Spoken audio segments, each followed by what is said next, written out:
2024 நாடாளுமன்ற மக்களவைத் தேர்தலுக்கான இறுதிக்கட்ட வாக்குப்பதிவில் 62.3% வாக்குகள் பதிவானதாக இந்திய தேர்தல் ஆணையம் தெரிவித்துள்ளது. நாடாளுமன்ற மக்களவை தேர்தல் நாடு முழுவதும் 7 கட்டங்களாக நடந்து முடிந்துள்ளது.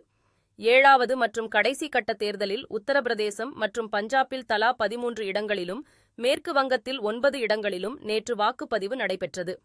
இவை தவிர பீகார், ஒடிசா, இமாச்சல பிரதேசம், ஜார்க்கண்ட் மாநிலங்களிலும் மற்றும் சண்டிகர் யூனியன் பிரதேசத்திலும் நேற்று வாக்குப்பதிவு நடைபெற்றது. ஒடிசா, அருணாச்சல பிரதேசம், ஆந்திர பிரதேசம் மற்றும் சிக்கிம் ஆகிய 4 சட்டசபைகளுக்கான தேர்தலும் மக்களவை தேர்தலுடன் சேர்த்து நடத்தப்பட்டது.